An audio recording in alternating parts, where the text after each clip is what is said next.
ஒரு ஹெல்தியான டிஷ் பார்க்க போறோம். என்னன்னா மிளகு தக்காளி துவையல் பார்க்க போறோம். நிறைய பேர் கீரையத்தான் நீங்க பொரிச்சிருப்பீங்க. நம்ம இன்னைக்கு துவையலா அரைக்க போறோம். எப்படின்னு பார்க்கலாம் வாங்க. தக்காளிக்கு தேவையான பொருள் மிளகு தக்காளி கீரை,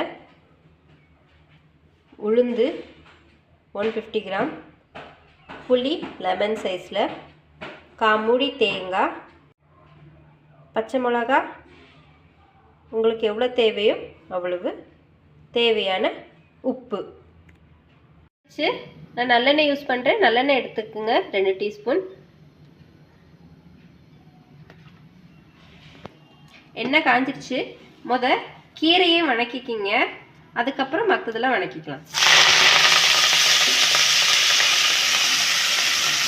நல்லா 2-3 தடவை கழுவுங்க. மிளகு தக்காளியோட பழமும் சேர்த்துக்கலாம் இதில் உங்களுக்கு கிடச்சிச்சுன்னா, ஏன்னா ரெண்டுமே நல்லது உடம்புக்கு.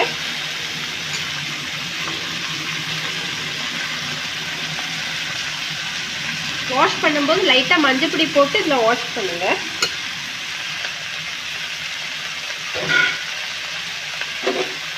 இப்போ நல்லா வணக்கிக்கலாம். நல்லா சுருண்டு வரும், அது முடி நல்லா வணக்கிக்கணும்.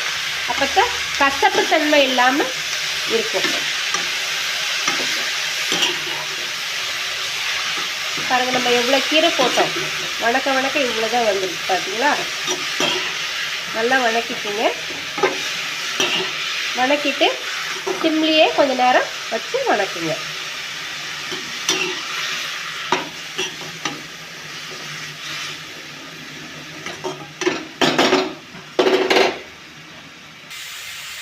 பாருங்க, நல்லா சுருண்டுருச்சு. இப்போ நம்ம இதை தனியாக எடுத்து வச்சுட்டு நம்ம அடுத்து துவையலுக்கு ரெடி பண்ணலாம். அதே சட்டியில் ஒரே ஒரு ஸ்பூன் எண்ணெய் மட்டும் ஊற்றிக்கிங்க.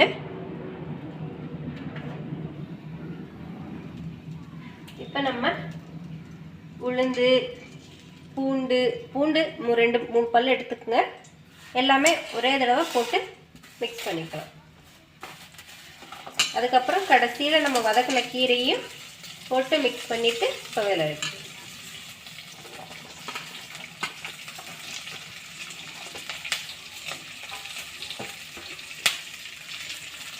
நம்ம கீரை ஏன் தனியாக வதக்கணும்னா, அந்த நம்ம பொரியல் செஞ்சு சாப்பிட்றது வேற, துவையல் அரைக்கும் போது கீரை நம்ம இப்படி மிக்ஸ் பண்ணும்போது சரியாக அது வேகாது. அப்போ நமக்கு கசப்பு தன்மை எடுக்கும். அப்போ நம்ம தனியாக வதக்கிட்டு அது நல்லா சுருண்டு வந்ததுக்கப்புறம் மற்ற இன்க்ரீடியன்ஸ் எல்லாம் வதக்கணும்னா, நம்ம அதையும் போட்டு வதக்கணும்னா கரெக்டாக ஈக்குவல் ரேஷியோவில் இருக்கும். இல்லைன்னா நமக்கு கசப்பு தன்மை தெரியும். துவையலில் தனித்தனியாக அரைச்சி இப்படி வதக்கி ஒன்றா அரைச்சிட்டோம்னா நல்லாயிருக்கும். இது மொத்தமாக நல்லா ப்ரௌனிஷாக ஆயிடுச்சுன்னா நம்ம கீரை இதில் சேர்த்து இன்னொரு வதக்கிட்டு ஆஃப் பண்ண வேண்டியதுதான்.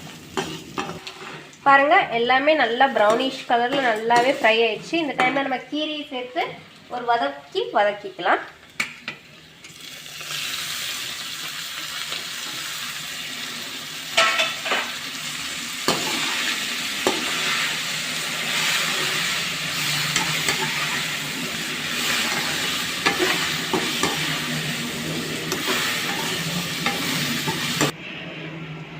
துவையலுக்கு நல்லா வதக்கியாச்சு.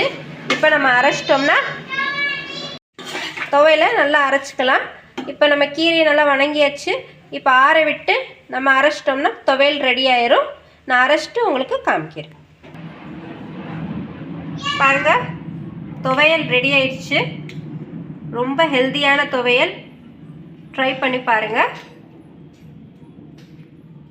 நம்ம ஹெல்தியான டிஷ் எப்படி செய்யணும்னு பார்த்துட்டோம். இது ரொம்ப நல்லது உடம்புக்கு. நம்ம வயிற்று புண்ணு ஆற்றும்.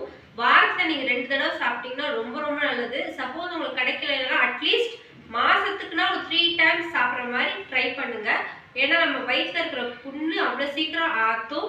ஆனால் ரொம்ப டேஸ்ட்டாகவும் இருக்கும். நீங்கள் துவையெல்லாம் செஞ்சு சாப்பிடுங்க. கீரையாக சாப்பிட்டா கூட ஒருத்தவங்களுக்கு இதாகுது. பட் சாதத்தில் நம்ம பிசைஞ்சு சாப்பிடும்போது அவ்வளோ சுவையாகவும் டேஸ்ட்டாகவும் இருக்கும்.